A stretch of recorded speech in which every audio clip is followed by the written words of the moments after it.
హరే కృష్ణ. వినిపిస్తుంది కదా మాతాజీ? వినిపిస్తుంది ప్రభు. ఓకే. హరే కృష్ణ.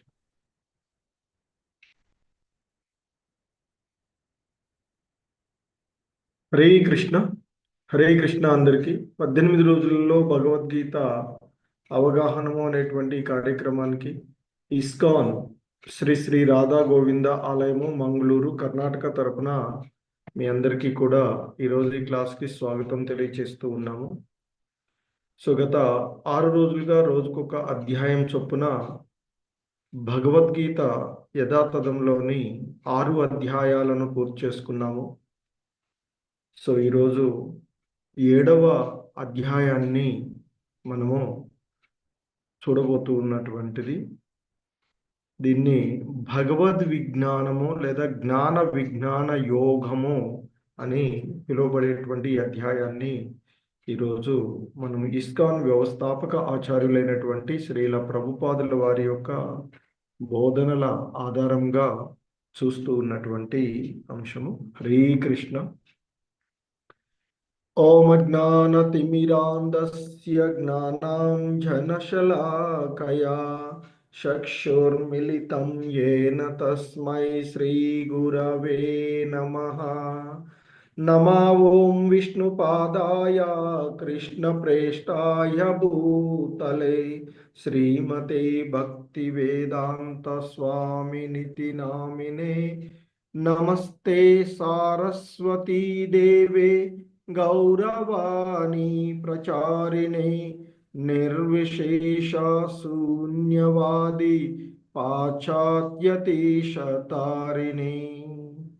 జయ శ్రీ కృష్ణ చైతన్య ప్రభు నిత్యానంద శ్రీ అద్వైత గదాధర శ్రీవాసాది గౌరభక్త బృంద. హరే కృష్ణ కృష్ణ కృష్ణ హరే హరే, హరే రామ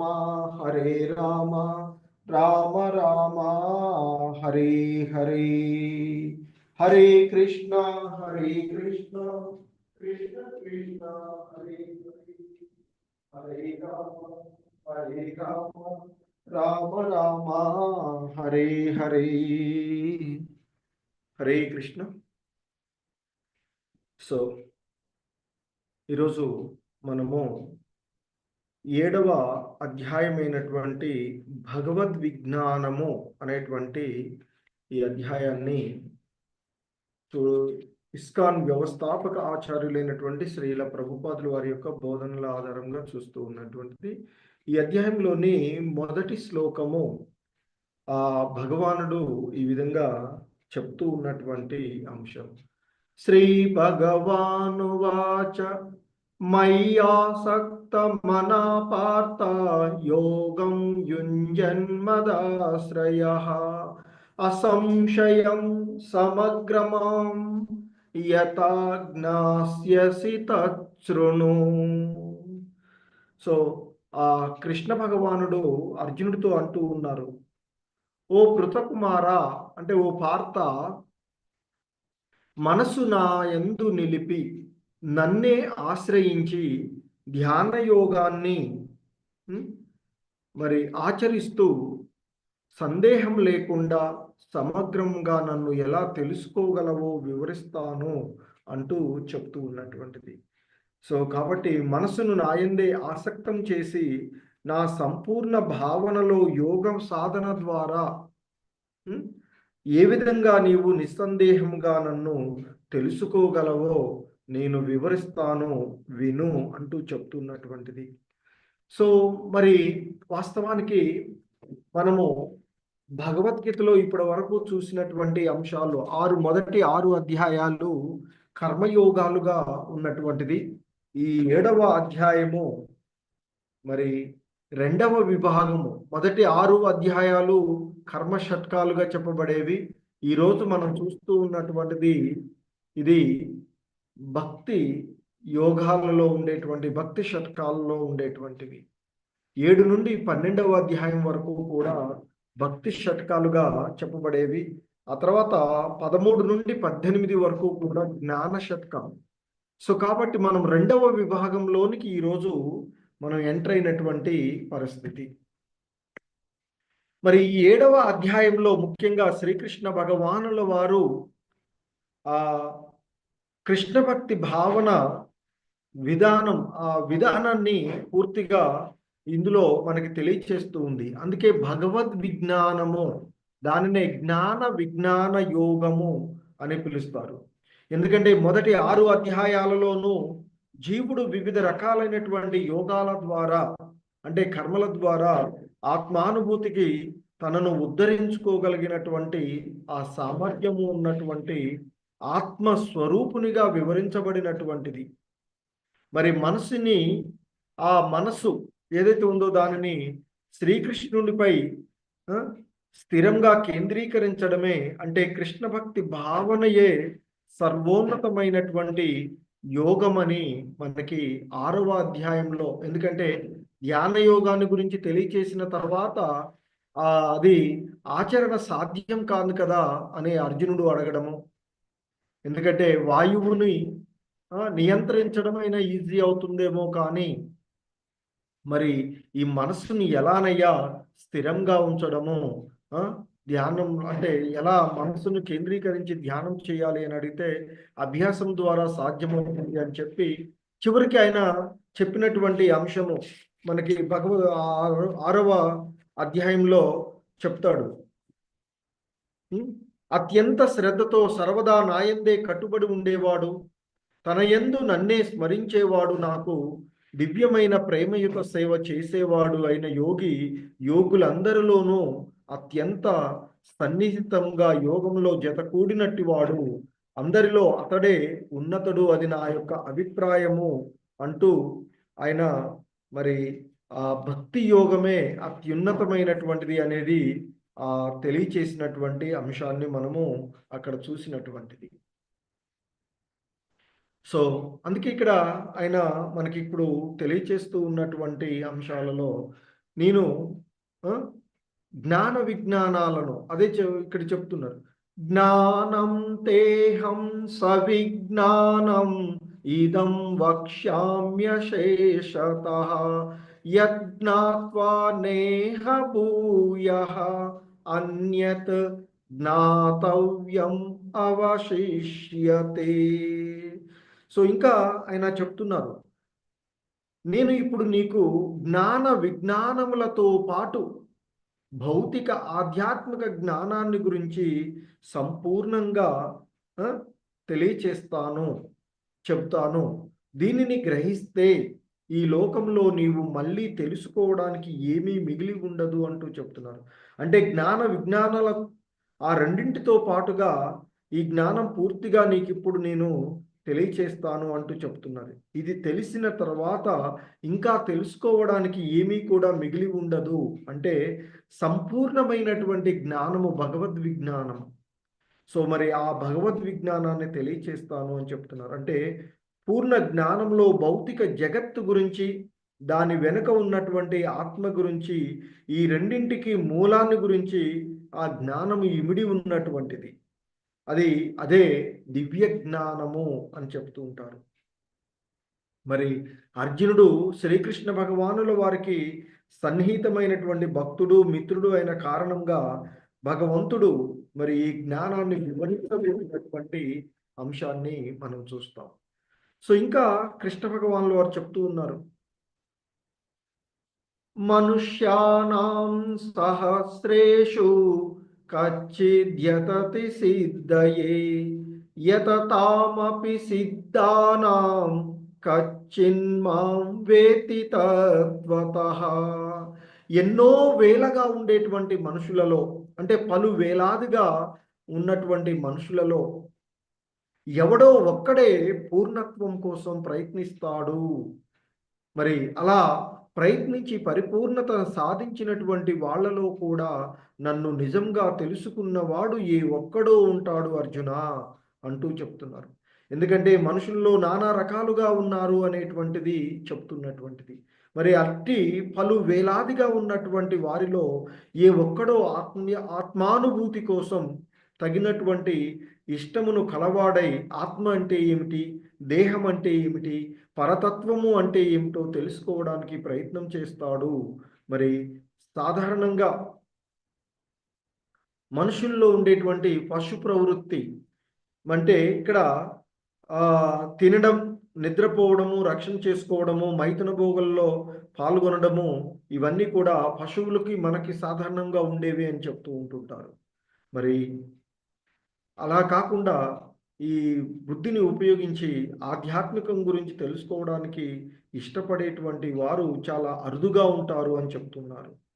మరి అలా ప్రయత్నించి పరిపూర్ణతను సాధించినటువంటి వాళ్ళలో కూడా భగవంతుని గురించి తెలుసుకున్నటువంటి వాడు, ఆ శ్రీకృష్ణ భగవానుడే దేవదేవుడు, సర్వకారణ కారణుడు, ఆదిదేవుడు, గోవిందుడు అనేటువంటి ఆ విషయాన్ని తెలుసుకున్నవాడు చాలా అరుదుగా ఉంటారు అని చెప్తారు. ఎందుకంటే భగవద్గీతలో కూడా మనకి చెప్పబడుతుంది. ఈ అంశాలన్నింటిలో కూడా మనకి చెప్పబడుతూ ఉన్నటువంటి అంశము ఈశ్వర పరమా కృష్ణ సచ్చిదానంద విగ్రహ అనాదిరాదిర్ గోవింద సర్వకారణ కారణం. సో ఈ విధంగా అంటే శ్రీకృష్ణుడే దేవాది దేవుడు, సర్వకారణ కారకుడు, ఆదిదేవుడైనటువంటి ఆ గోవిందుడు అనేది తెలుసుకోవడం అనేది అభక్తులకు సాధ్యం కాదు అనేటువంటి విషయాన్ని చెప్తూ ఉంటారు.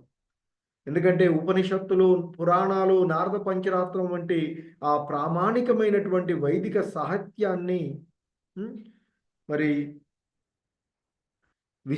అందులో ఆ భగవంతుడే, కృష్ణుడే దేవాది దేవుడు అనేటువంటి the supreme personality of the god హెడ్గా చెప్పబడినటువంటి అంశము. మరి వాటిని ఆ దేవాది దేవుడైనటువంటి శ్రీకృష్ణుడు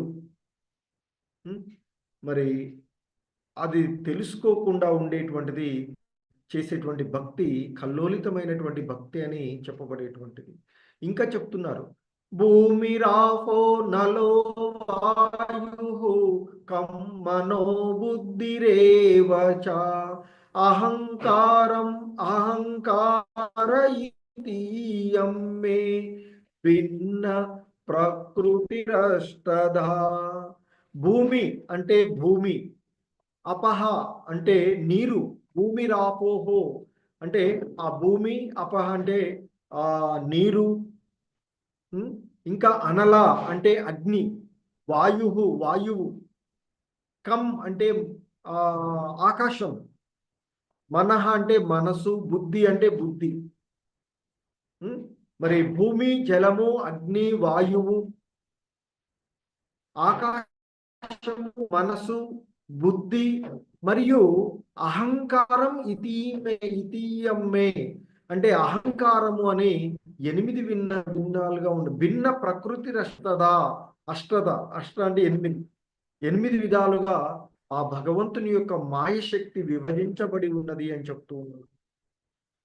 సో భూమి, నీరు, అగ్ని, గాలి, ఆకాశము, మనసు, బుద్ధి మరియు అహంకారం అనేటువంటి 8 విధాలుగా ఆ భగవంతుని యొక్క శక్తి విభజించబడినది అని చెప్తున్నారు. అంటే భగవద్ విజ్ఞానము ఆ భగవంతుని యొక్క సహజ స్థితి, మరి అతని యొక్క ఆ భగవంతుడి యొక్క వివిధ శక్తుల యొక్క విశ్లేషణను భగవద్ విజ్ఞానం తెలియజేస్తూ ఉన్నటువంటిది.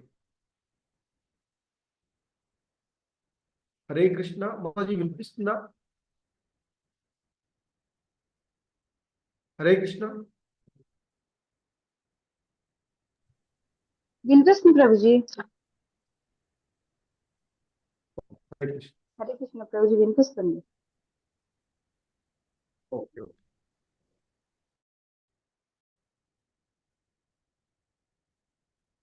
సో ఇంకా చెప్తూ ఉన్నటువంటి అంశాల్లో మనకి అంటే ఇక్కడ ముందు శ్లోకంలో భూమి, నీరు, అగ్ని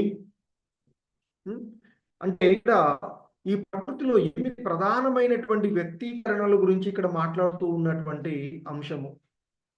వీటిలో ఆ మొదటి భూమిలు, అగ్ని, ఆకాశము అనేటువంటి ఈ అంశాలు ఏవైతే ఉన్నాయో ఇవి మనకి స్థూల సృష్టిగా పిలువబడింది.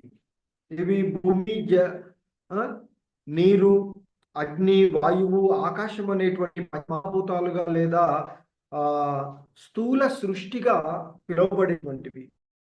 మరి ఈ వీటిలోనే 5 ఇంద్రియ వస్తువులు కూడా చేర్చబడినటువంటివి చెప్తూ ఉంటారు. శబ్దము, స్పర్శ, రూపము, రసము, గంధము అనేవి చెప్పేటివి.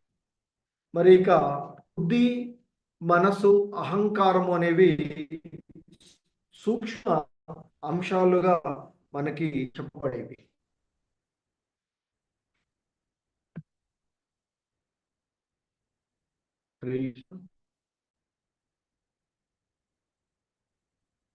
अपरेयमितस्त्वन्यां प्रकृतिं विद्धि मे परां जीवभुवं महाबाहो ययेदं दार्यते జగత్.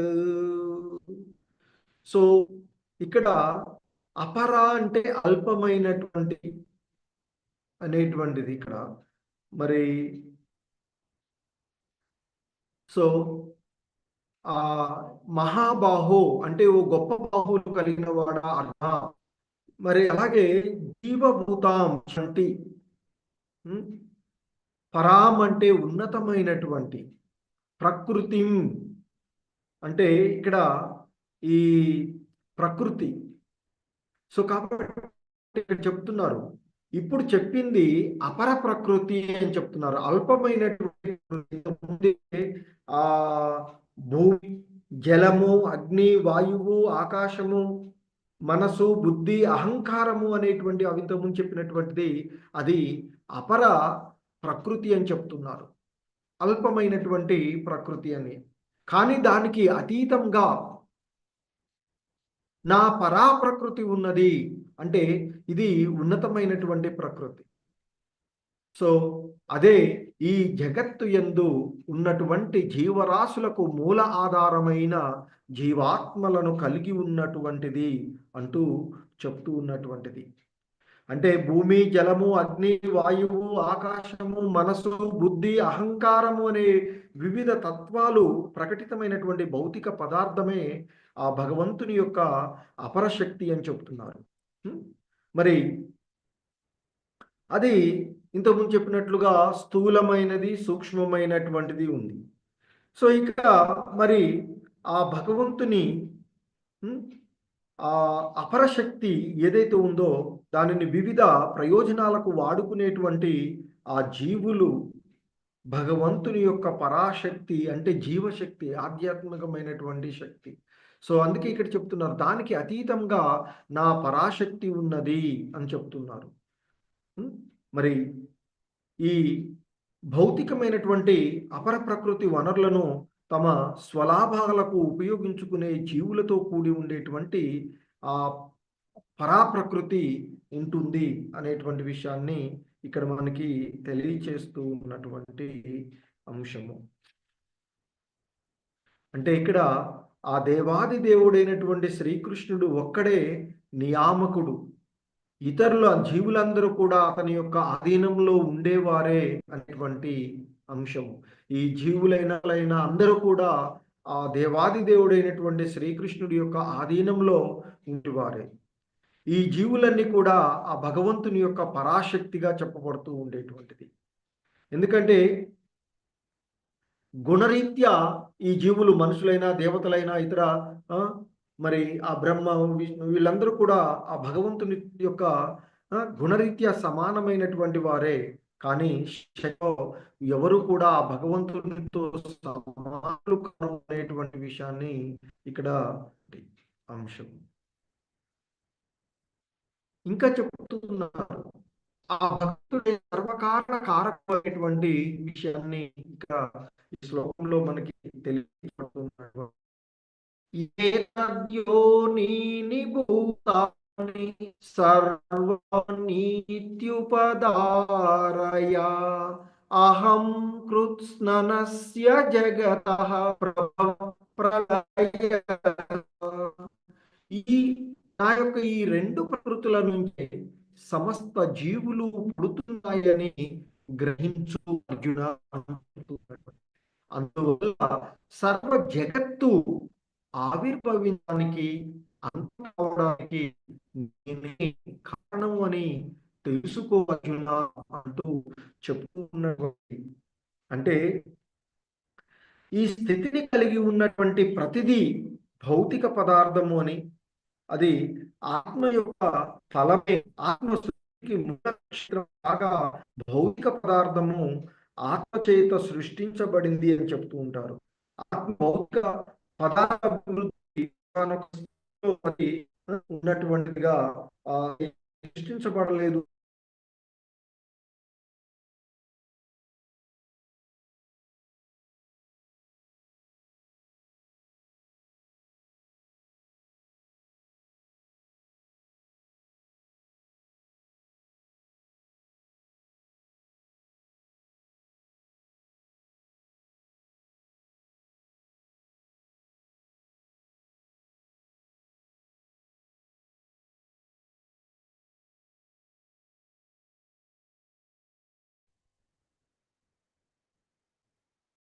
హరే కృష్ణ.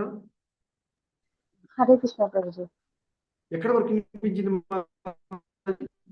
మీ వాయిస్ బ్రేక్ అవుతుంది ప్రభుజీ. ఈ శ్లోకం నుంచే ప్రభుజీ. ఈ శ్లోకం ఒకటి. ఈ శ్లోకం దగ్గర నుంచే మీ వాయిస్ బ్రేక్ అయింది. అంతకు ముందు వరకు బాగానే వచ్చింది. ఓకే ఓకే సరేలేండి. హరే కృష్ణ. శ్లోకం కూడా మళ్ళీ చెప్తానైతే. ఓకే.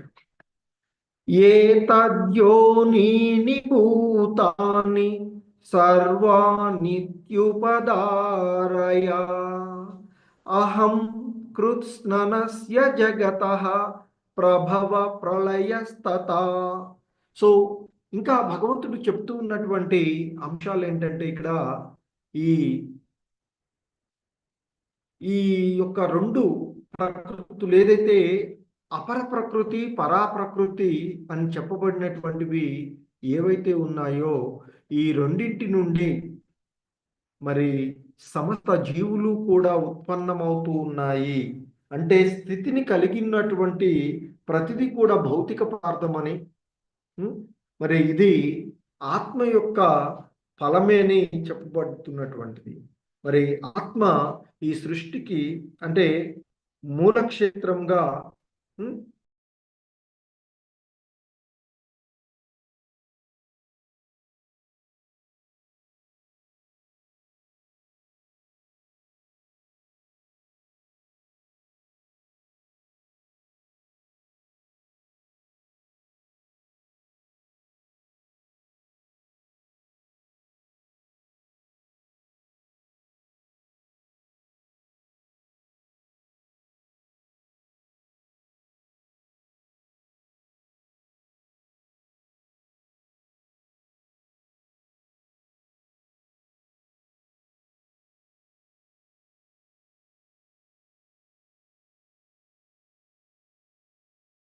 హరే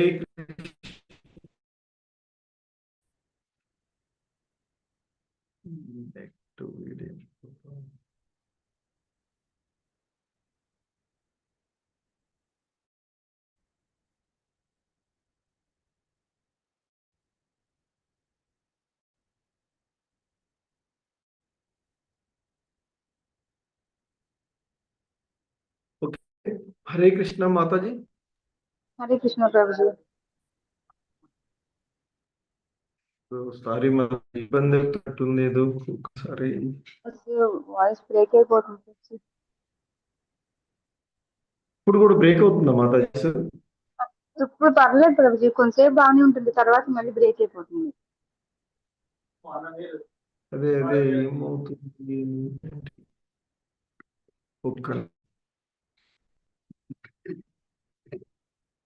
ఓకే మళ్ళీ యాక్టిబుల్ అనిపిస్తుంది. స్క్రీన్ షేర్ కూడా చాలా స్లోగా ఓపెన్ అవుతుంది ప్రభుజీ.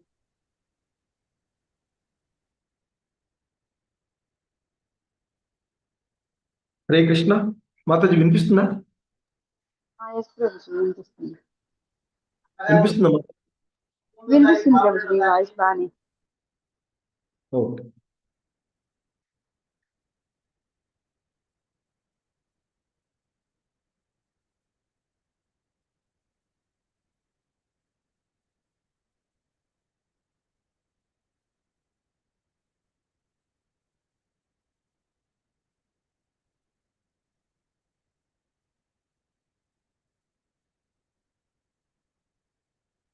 ఓకే.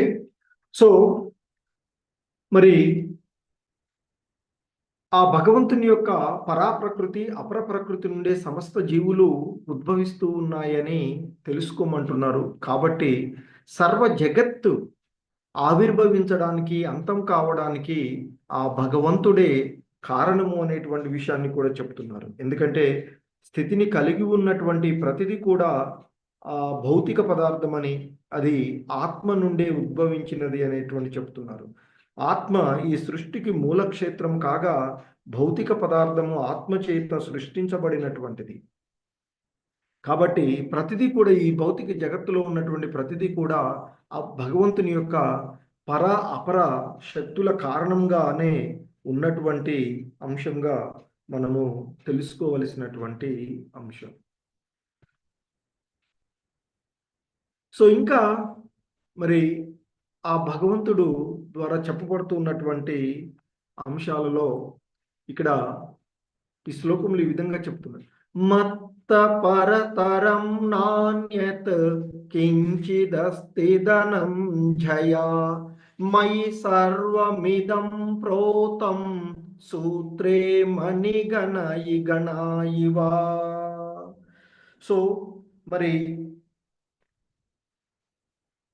ఓ ధనంజయ, నాకంటే శ్రేష్టమైనటువంటి సత్యము ఇంకొకటి లేదు అని చెప్తున్నారు. దారంలో ముత్యములు గుచ్చబడినట్లు సమస్తము నాపైనే ఆధారపడి ఉన్నది. అంటే ఇక్కడ చెప్తున్నారు, నాకంటే శ్రేష్టమైన సత్యము ఇంకొకటి లేదు.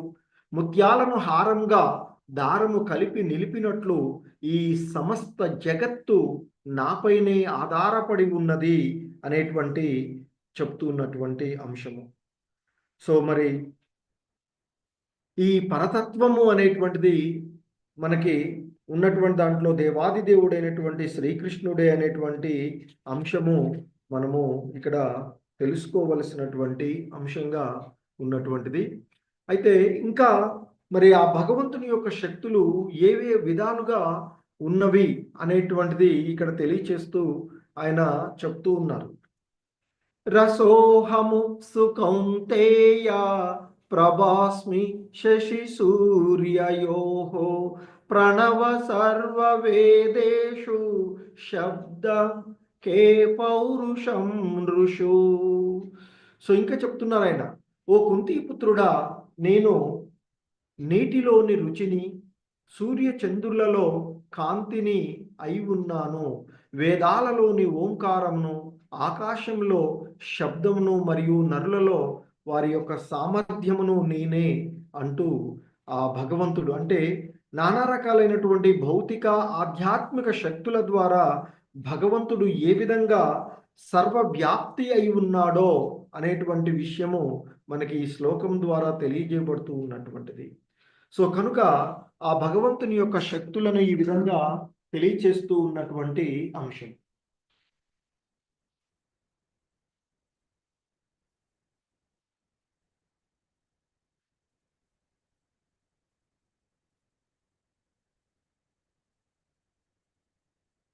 హరే కృష్ణ. ఇంకా ఆ భగవంతుడు తన యొక్క శక్తులు ఏ విధంగా ఏ ఏ రూపాలలో ఉన్నాడు అనేటువంటి విషయాన్ని చెప్తున్నారు.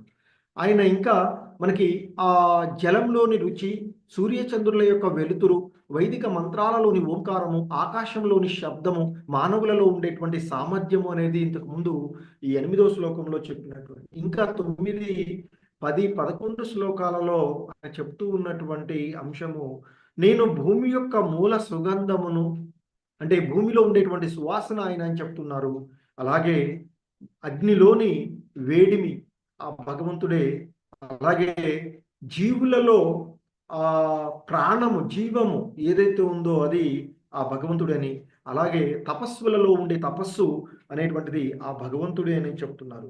ఇంకా చెప్తున్నారు, నేనే సర్వ ప్రాణులకు సనాతనమైనటువంటి బీజము, ఆది బీజము ఆ భగవంతుడే అనేటువంటి చెప్తున్నారు. అలాగే బుద్ధిశాలులలో ఉండేటువంటి బుద్ధి, బుద్ధిమంతులలో ఉండేటువంటి బుద్ధి, శక్తిమంతులలో ఉండేటువంటి శక్తి, ఆ పరాక్రమ శక్తి ఆ భగవంతుని యొక్క ప్రాతినిధ్యంగానే చెప్పబడుతూ ఉండేటువంటిది. ఎందుకంటే ఇక్కడ బీజము అంటే విత్తనం, శ్రీకృష్ణుడే సమస్తానికి విత్తనము. అంటే ప్రతిదీ ఆ భగవంతుడి ద్వారానే, కదిలేవైనా కదలలేనివైనా చర అచర జీవులన్నీ కూడా మనకి అంటే నానా రకాలుగా ఉన్నాయి అని చెప్తారు. పక్షులు, పశువులు, మానవులు, ఉం? మరి ఇలా కదిలే జీవులు, అలాగే చెట్లు, మొక్కలు, జడమైనవి, కదలలేనివి అని చెప్తుంటారు. మరి ఈ సృష్టిలో 84 లక్షల రకాలైనటువంటి జీవజాతులలోకి ఆ భగవంతుడు వస్తాడు అని చెప్తూ ఉంటారు. వీటిలో కొన్నేమో కదిలేవి, కదలలేనటువంటివి. ఆ విధంగా ఇంకా మరి ఆయన చెప్తున్నారు, బలవంతులలో కామానురాగము లేనటువంటి బలాన్ని నేను అని చెప్తారు. బలవంతులో రజము, ఆ కోరిక లేనటువంటి బలము ఆ భగవంతుడు అని. అలాగే ఇంకా ధర్మ విరుద్ధం కానటువంటి, ధర్మ సూత్రాలకు విరుద్ధంగా కానటువంటి ఆ మైథున భోగము కూడా భగవంతుని యొక్క ప్రాతినిధ్యమే అనేటువంటి అంశము ఇక్కడ చెప్పబడుతూ ఉన్నటువంటిది. సో ఇంకా ఆ భగవంతుడు ద్వారా చెప్తూ ఉన్నటువంటి అంశాలలో ఏ చైవ సాత్వికా భావ రాజసాస్తమసాచయే మత్త ఏవైతి తాన్ విద్ధి నత్వాహం తేషు తే మయి. సో ఇంకా చెప్తున్నారు, సత్వగుణము, రజోగుణము లేక తమో గుణమునకు చెందిన ఈ జీవుల యొక్క భావాలన్నీ కూడా నా శక్తి చేతనే కలిగాయని తెలుసుకో అర్జున అని చెప్తున్నారు. ఒక భావనలో చెప్పాలంటే నేనే సమస్తమైన, నేను సర్వస్వతంత్రుడిని, నేను ప్రకృతి గుణాల ఆధీనంలో లేను, ఎందుకంటే దానికి విరుద్ధంగా అవి నాలోనే ఉన్నాయి. అంటే నేను ప్రకృతి గుణాల యొక్క ఆధీనంలో లేను, ఎందుకంటే దానికి విరుద్ధంగా అవన్నీ కూడా ఆ భగవంతుని యొక్క ఆధీనంలోనే ఉన్నాయి అని చెప్తున్నారు. అంటే భౌతిక ప్రపంచంలోని కార్యాలన్నీ కూడా ప్రకృతి త్రిగుణాల యొక్క ఆధీనంలోనే నడపబడుతూ ఉంటాయి అని చెప్తూ ఉంటారు. ప్రకృతి త్రిగుణాలంటే సత్వగుణము, రజోగుణము, తమోగుణము. ఈ గుణాల గురించి మనకి ముందు ముందు అధ్యాయాలలో వివరణంగా వస్తూ ఉంటుంది. అప్పుడు వాటిని గురించి మనం చూద్దాం. ఇంకా చెప్తూ ఉన్నారు, సత్వగుణము, రజోగుణము, తమోగుణము అనేటువంటి 3 గుణాల ద్వారా మోహితులైనటువంటి, మాయ అంటాం దాని 3 గుణాలు. సో ఈ 3 గుణాల ద్వారా మోహితులు అయినటువంటి మొత్తం ప్రపంచము ఆ గుణాలకు అతీతుడను, నశింపు లేని వాడను అయినటువంటి నన్ను తెలుసుకోలేక ఉన్నది అర్జున అంటూ, మరి ఈ గుణాలకు, ఈ త్రిగుణాలకు అతీతుడు, నశింపు లేనటువంటి వాడు అయినటువంటి ఆ భగవంతుణ్ణి యథార్థంగా అర్థం చేసుకోలేనటువంటి పరిస్థితిలో ఈ జీవులు ఉన్నారు. ఈ మాయా మోహము ద్వారా త్రిగుణాల చేత మోహితులై ఆ సమస్త జగత్తు ఆ గుణాలకు అతీతుడైనటువంటి ఆ భగవంతుణ్ణి తెలుసుకోలేకుండా ఉన్నారు అని చెప్తారు. అంటే ఈ సమస్త భౌతిక ప్రకృతి త్రిగుణాల చేత మోహితమై ఉంటుంది అని చెప్తున్నారు. మరి ఈ గుణాల చేత మోహితులైనటువంటి వారు దేవాది దేవుడైనటువంటి శ్రీకృష్ణుడే ఈ ప్రకృతికి అతీతుడని అర్థం చేసుకోలేకుండా ఉన్నారు అనేటువంటి చెప్తున్నారు.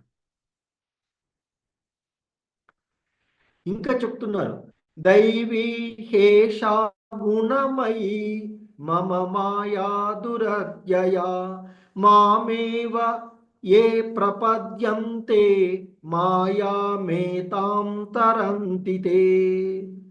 ప్రకృతి గుణస్వరూపమైన నా ఈ దైవమాయను దాటడము సామాన్యులకు సాధ్యపడదు అర్జున అంటూ చెప్తూ ఉన్నటువంటిది.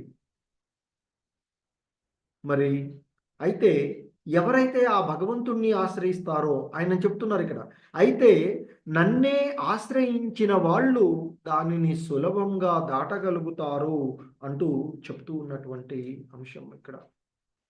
సో మరి భగవంతునికి అసంఖ్యాకమైనటువంటి శక్తులు ఉన్నాయి.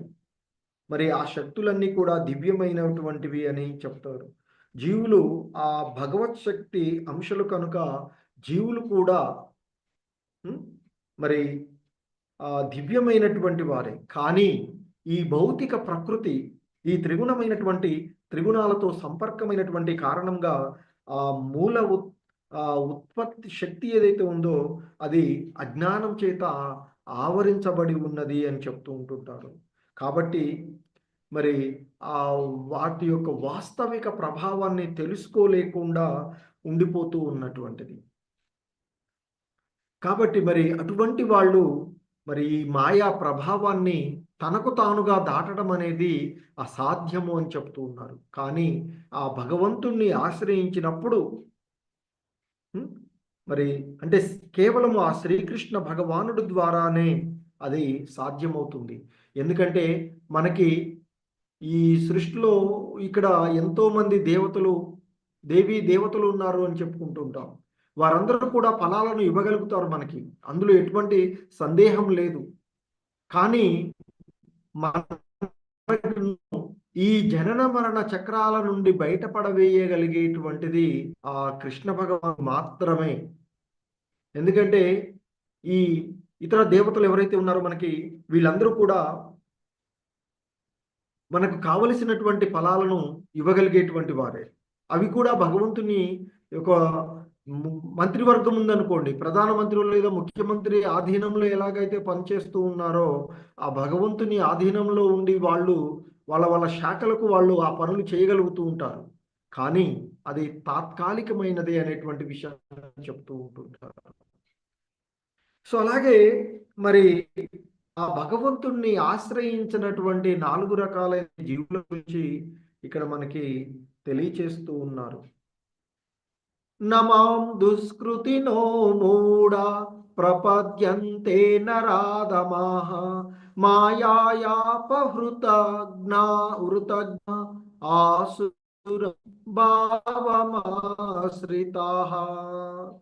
సో మరి ఇంకా ఆయన చెప్తున్నారు, మహామూఢులు, మానవ అధములు, మాయలో పడి వివేకం కోల్పోయిన వాళ్ళు, రాక్షస భావాలను ఆశ్రయించినటువంటి దుష్టులు అనే 4 రకాలైనటువంటి వారు నాకు శరణుజొచ్చరు అర్జున అంటూ చెప్తున్నారు. ఇక్కడ మహామూఢ అంటే అతి మూర్ఖులు, చాకిరి చేసేటువంటి వాళ్ళకి ఇతర విషయాల గురించి తెలుసుకోవాలి. నరాధం అంటే మానవులలో అధములుగా ఉన్నటువంటి వాళ్ళు. అలాగే మాయాపహృత జ్ఞాన అంటే మాయా ప్రభావం తమ యొక్క విశేషమైనటువంటి జ్ఞానాన్ని నశింపజేసుకున్నటువంటి వారు. వీళ్ళే సమాజంలో తప్పుదారి పట్టినటువంటి మేధావులుగా చెప్తూ ఉంటుంటారు. రాక్షస భావాలు కలిగినటువంటి ఈ 4 రకాలైనటువంటి వాళ్ళు ఆ భగవంతుణ్ణి ఆశ్రయించరు అని చెప్తారు. ఈ 4 రకాల గురించి భాష్యంలో మనకి లెవెల్ 2లో పూర్తిగా డీటెయిల్గా చూడవచ్చు. హరే కృష్ణ. ఇంకా చెప్తున్నారు, చతుర్విధా భజంతే మాం జనా సుకృతినో అర్జున ఆర్తో జిజ్ఞాసురర్థార్థి జ్ఞానీ చ భరతర్షభ. ఓ భరత వంశులలో శ్రేష్ఠుడవైన అర్జున, ఆపదలో ఉన్నవాడు, ఆత్మతత్వం తెలుసుకోగోరేటువంటి వాడు, అలాగే సిరి సంపదలను కోరుకునేటువంటి వాడు, ఆత్మజ్ఞానం కలిగినటువంటి వాడు అను 4 రకాలైనటువంటి పుణ్యపురుషులు నన్ను ఆశ్రయిస్తారు అంటూ ఇక్కడ చెప్తూ ఉన్నటువంటి అంశం. సో అంటే ఇక్కడ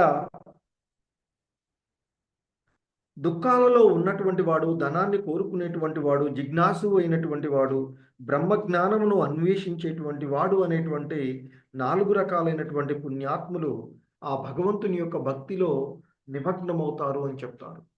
ఆపదలలో ఉన్నటువంటి వారు. సో మరి మనం ఇక్కడ చూస్తాము, ఆ గజేంద్రుడి మోక్షం గురించి కొంతమందికి తెలిసి ఉండవచ్చు. అలాగే ద్రౌపది ఆ వస్త్రాపహరణ సమయంలో ఆ భగవంతుని ప్రార్థించినటువంటి, అలాగే జిజ్ఞాసువులు అనేటువంటి వారు వీళ్ళు నైమిషారణ్యంలో నిరంతరము భగవంతుని గురించి తెలుసుకోవడానికి ప్రయత్నం చేసేటువంటి వారు. ఇక సంపదల కోసం ప్రయత్నించేటువంటి వారిలో ధ్రువుడు, అలాగే సుగ్రీవుడు, వారి రాజ్యం కావాలి అని కోరుకున్నటువంటి, ఇక జ్ఞానాభిలాషులుగా ఉండేటువంటి వారు సుఖదేవ గోస్వాముల వారు.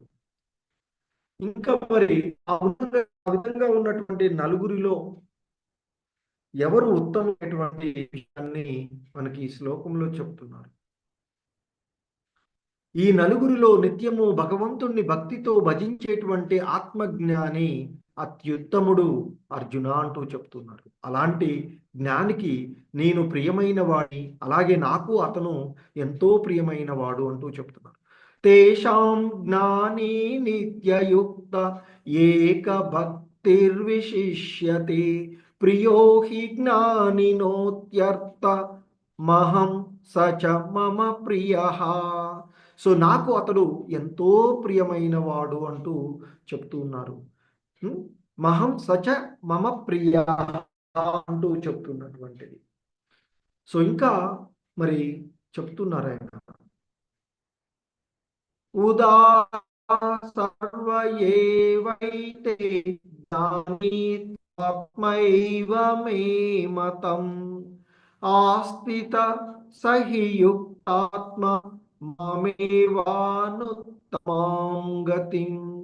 వీళ్ళందరూ గొప్పవాళ్లే అయినప్పటికీ కూడా జ్ఞాని మాత్రం నా యొక్క ఆత్మస్వరూపుడే అని నా యొక్క అభిప్రాయము అర్జున అంటూ చెప్తున్నారు. ఎందుకంటే అతను నన్నే పరమగతిగా భావించి సేవిస్తూ ఉంటాడు.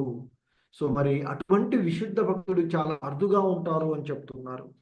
బహునాం జన్మనామంతే జ్ఞానవాన్ మాం ప్రపద్యతే వాసుదేవ సర్వమితి స మహాత్మా సుదుర్లభ. అనేక జన్మలలో ఆచరించినటువంటి పుణ్య కర్మల ఫలితంగా జ్ఞాని చివరకు జగత్తు సర్వము వాసుదేవమయము అనే జ్ఞానంతో ఆ భగవంతుణ్ణి ఆశ్రయిస్తాడట.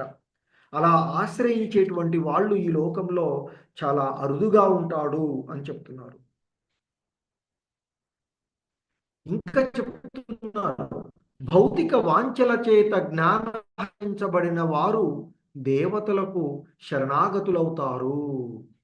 వారి స్వభావాన్ని అనుసరిస్తూ దేవతలను ప్రసన్నం చేసుకోవడానికి ఆయా కర్మకాండలను వారు ఆచరిస్తూ ఉంటుంటారు అని చెప్తున్నారు. సో ఎందుకంటే మనకి ఈ భౌతిక జగత్తులో కొన్నింటిని పొందడానికి కొన్ని దేవతలను మనము ఆశ్రయిస్తూ ఉంటాం. జ్ఞానం కావాలంటే సరస్వతీ మాతని, విఘ్నాలు పోవాలంటే వినాయకుడును అంటూ, సంపదలు కావాలంటే లక్ష్మీమాతని అంటూ, లేదా త్వరగా వివాహం కావాలి లేదా ఆరోగ్యాలు బాగుండాలని అంటే అనుకోవడం, వివాహం కావాలి, మంచి భార్య లేదా మంచి భర్త రావాలంటే శివ పార్వతులను పూజించడం అని, ఆరోగ్యం బాగుండాలి అని అనుకుంటే సూర్యదేవుని పూజించడం అంటూ వివిధ రకాలుగా ఉండేటువంటివి. సో కానీ ఇవన్నీ కూడా తాత్కాలికమైనవే. మనని ఈ జనన మరణాల నుండి బయటపడేసేటువంటిది ఆ భగవంతుడు మాత్రమే అనేటువంటిది. ఇంకా చెప్తున్నారు ఆయన, యో యో యాం యాం తనుం భక్తః శ్రద్ధయార్చితుమిచ్చతి తస్యాచలాం శ్రద్ధాం తామేవ విదదామ్యహం. పరమాత్మునిగా నేను అందరి హృదయాలలో ఉన్నాను. ఎవరైతే దేవతలను ఆరాధించాలని కోరుకుంటారో నేను అతనికి విశ్వాసాన్ని స్థిరంగా ఉంచుతాను. తద్వారా అతడు ఆ నిర్దేశిత దేవత అంకితమవుతాడు. అంటే కొంత దేవతలను పూజిస్తూ ఉంటుంటారు. కొంతమంది శివుడిని, కొంతమంది బ్రహ్మ, కొంతమంది విష్ణు. సో ఆ విధంగా కొంతమంది లక్ష్మీమాతని, కొంతమంది గణేషుని, కొంతమంది అయ్యప్ప అనుకుంటూ వివిధ రకాల దేవతలను మనము ఆరాధించేటువంటి విధాన్ని ఇక్కడ తెలియచేస్తూ ఉన్నటువంటిది. మరి అలాంటి శ్రద్ధ విశ్వాసము కలిగి ఉన్న ఆ భక్తుడు ఆ దేవతనే పూజిస్తాడు మరియు ఆ దేవత ద్వారా కోరుకున్న వాటిని పొందుతాడు. కానీ ఓ అర్జున, నిజానికి ఆ ప్రయోజనాలన్నీ కేవలము నా ద్వారానే ఇవ్వబడుతుంది. అంటే ఈ సృష్టిలో ఉండేటువంటి దేవతలందరూ కూడా ఆ భగవంతుని యొక్క కార్యనిర్వాహక సభ్యులుగా చెప్తారు. ఎందుకంటే ఎలాగైతే ఒక ముఖ్యమంత్రి కింద వివిధ శాఖలలో మంత్రులు పనిచేస్తూ ఉంటారో, మరి ఆ దేవాది దేవుడైనటువంటి కృష్ణ భగవానుడి యొక్క ఆధీనంలో ఇతర దేవతలు పనిచేస్తారు.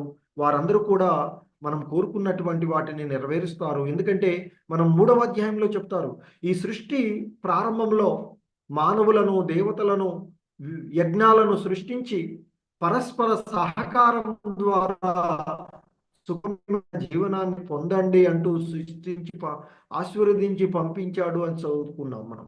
సో మరి అదే విషయాన్ని ఇక్కడ మళ్ళీ తెలియచేయబడుతూ ఉన్నటువంటి. ఇంకా చెప్తున్నారు, అల్పబుద్ధి ఉన్న మనుషులు దేవతలను పూజిస్తారు, కానీ వారు ఇచ్చేటువంటి ఫలాలు పరిమితంగా ఉంటాయి అర్జున. ఎందుకంటే అవి తాత్కాలికమైనవి.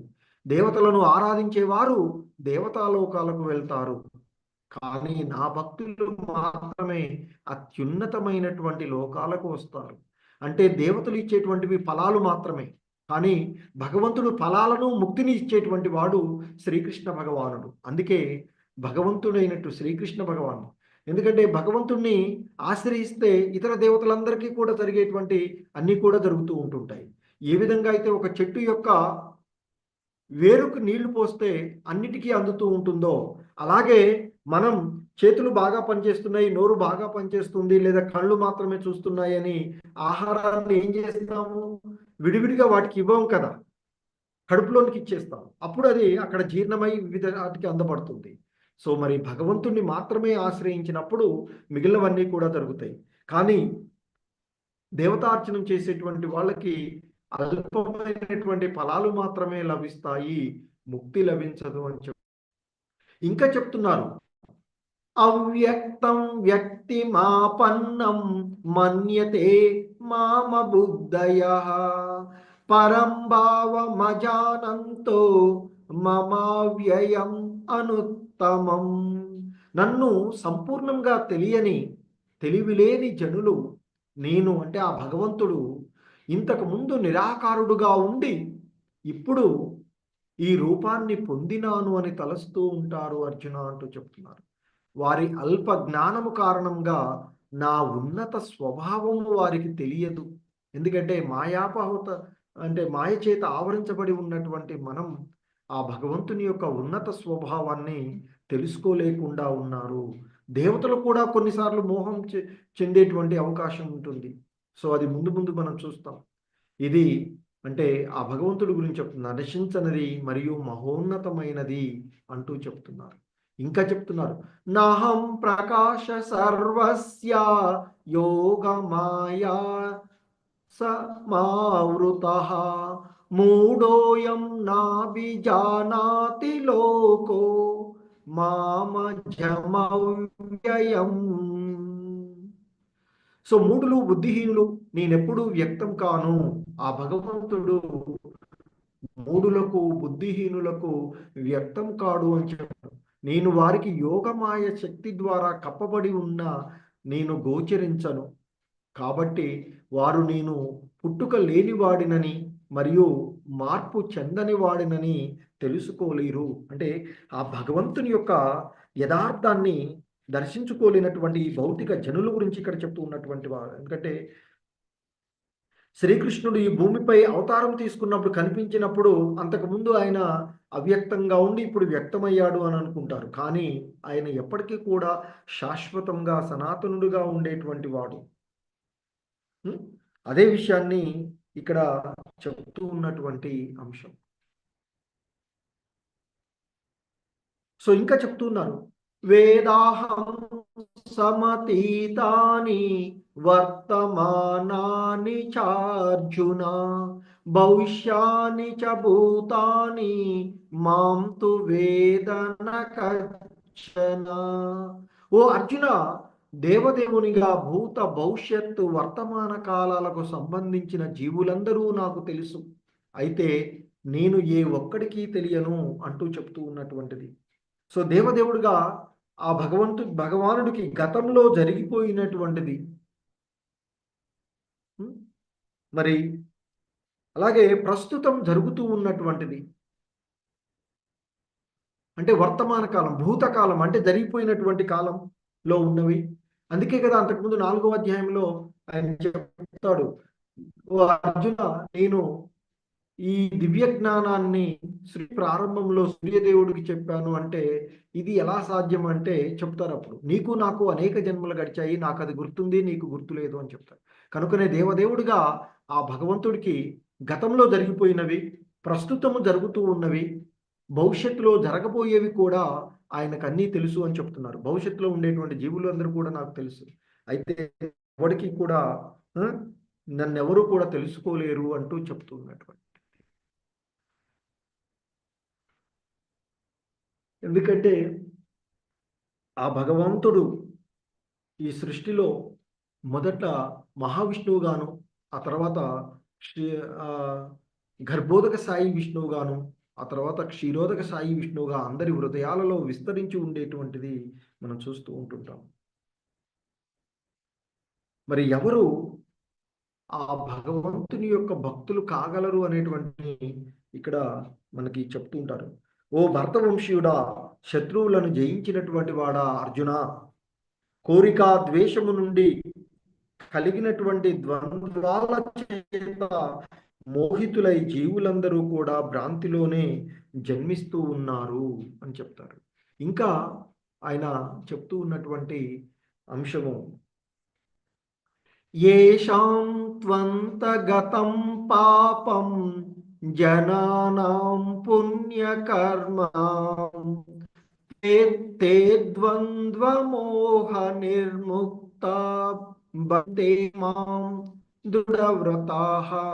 పూర్వజన్మలోను ప్రస్తుత జన్మలోను భక్తితో వ్యవహరించినటువంటి వ్యక్తులు వారి పాపాత్మకమైనటువంటి చర్యలన్నీ కూడా పూర్తిగా నిర్మూలించబడి మాయ యొక్క ఈ ద్వంద్వత్వము నుండి విముక్తి పొందినటువంటి వ్యక్తులు నా యొక్క సేవలో నిశ్చయంగా నిమగ్నమై ఉంటారు. అంటే ఎవరు ఆ భగవంతుణ్ణి ఆశ్రయిస్తారు, ఎవరు ఆ భగవంతుని యొక్క సేవలో నిమగ్నమై ఉంటారు అనేటువంటి విషయాన్ని ఇక్కడ మనకి తెలియచేస్తూ ఉన్నటువంటిది. సో ఎవరైతే పూర్వజన్మలోను ప్రస్తుత జన్మలోను భక్తితో వ్యవహరించినటువంటి వారు, వారు చేసుకున్నటువంటి పుణ్యకర్మల ఫలంగా ఇప్పుడు ఆ భగవంతుని యొక్క సేవలో నిమగ్నమయ్యేటువంటి అవకాశం ఉంటుంది అని చెప్తున్నారు. సో ఇంకా చెప్తున్నారు, ముసలితనము నుండి మృత్యువు నుండి ముక్తిని పొందడానికి యత్నించేటువంటి బుద్ధిమంతులు భక్తి యోగంతో నన్ను ఆశ్రయిస్తారు. దివ్య కర్మల గురించి సమస్తమును పూర్తిగా ఎరిగిన కారణంగా వారు నిజంగా బ్రహ్మమే అయి ఉన్నారు అంటూ చెప్తూ ఉన్నటువంటిది. అంటే ఇక్కడ ఆ జన్మము, మృత్యువు, ముసలితనము, రోగము ఈ భౌతిక దేహాన్ని ప్రభావితం చేస్తాయే కానీ ఆధ్యాత్మికమైనటువంటి దేహం కాదు. సో ఇంతకుముందు కూడా మనం చెప్పు, స్థూల దేశము, సూక్ష్మ దేహము, ఆత్మ అనేటువంటివి. ఈ స్థూల దేహాన్ని నిరంతరము ఈ ముసలితనము, మృత్యువు ఇవన్నీ కూడా ఆ జన్మ, మృత్యువు, ముసలితనము, రోగము ఈ భౌతిక దేహాన్ని అంటే ఆ స్థూల ఏదైతే ఉందో దాన్ని అలాగే ఇచ్చేసేటువంటివి. కానీ ఆధ్యాత్మిక దేహానికి జన్మ కానీ, మృత్యువు కానీ, ముసలితనం కానీ, రోగం కానీ లేవు అని చెప్తారు. అందుకే ఆధ్యాత్మిక దేహాన్ని పొందినటువంటి వాడు ఆ భగవత్ పార్షాదులలో ఒకడై నిత్యంగా ఆ భగవంతుని యొక్క సేవలలో నెలకొని ముక్తుడవుతాడు అని చెప్తూ ఉంటారు. అదే అహం బ్రహ్మస్మి, నేను ఆత్మస్వరూపుడను, తాను బ్రహ్మమునని అంటే ఆత్మనని మనిషి తప్పక తెలుసుకోవాలి. అదే ఇక్కడ చెప్తున్నాను. సో దివ్య కర్మలను గురించి సమస్తము పూర్తిగా ఎరిగిన కారణంగా వారు నిజంగా బ్రహ్మమే ఉన్నారు, అహం బ్రహ్మస్మి అనేటువంటి విషయాన్ని చెప్తుంటారు. సో ఇంకా చెప్తున్నారు, సాది భూతాది దైవం మాం సాది యజ్ఞం చే విదుః ప్రయాణ కాలేపి చ మాం తే విదుర్యుక్త చేతసః. దేవాది దేవుడునైనటువంటి నన్ను సమస్త జగత్తుకు, దేవతలకు, సమస్తమైనటువంటి దేవతలకు, సమస్తమైనటువంటి అన్ని యజ్ఞాలకు అధిపతిని అని తెలుసుకొని నా యొక్క పూర్తి భావనలో ఉన్నవారు మరణ సమయంలో నన్ను తెలుసుకొని ఉంటారు అంటూ చెప్తున్నారు. అంటే కృష్ణ భక్తి భావనలో చేసేటువంటి వ్యక్తులు ఆ భగవాన్ని పూర్తిగా అవగాహన చేసుకునే మార్గము నుండి ఈనాడు కూడా తప్పుకోరు అంటూ చెప్తారు. ఇక్కడ మనము భీష్ముని చూడవచ్చు. ఆయన భగవంతుడు అంటే నిరంతరం ఆ భగవంతుడినే విషయాల్లోనే ఉండేటువంటి వాడు. సో కనుకనే ఆయన ఆ మరణ సమయంలో భగవంతుడి గురించినటువంటి విషయాలను మనకి విష్ణు సహస్రనామాలను చెప్పినటువంటి వాడు. సో ఈ విధంగా మరి దివ్య జ్ఞానము మనకి బోధించబడు. హరే కృష్ణ హరే కృష్ణ హరే కృష్ణ కృష్ణ కృష్ణ హరే హరే హరే రామ రామ రామ హరే హరే. హరే కృష్ణ. అందరికీ ధన్యవాదాలు. సో ఎవరికైనా ఏవైనా సందేహాలు ఉంటే హ్యాండ్ రైజ్ చేయవచ్చు, డిస్కస్ అడుగుదాం. హరే కృష్ణ. హరే కృష్ణ. ప్రభుజీస్ మాతాజీస్.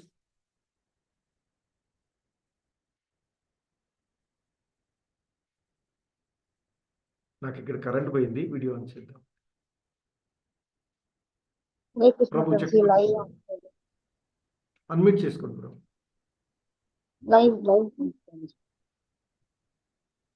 ఇచ్చారా మాతాజీ? నేను ఓకే ప్రభు మాట్లాడండి. ప్రభుజీ నమస్కారం. హరే కృష్ణ. ప్రభుజీ లైవ్ ఆఫ్ చేయండి. ఓకే మాత లైవ్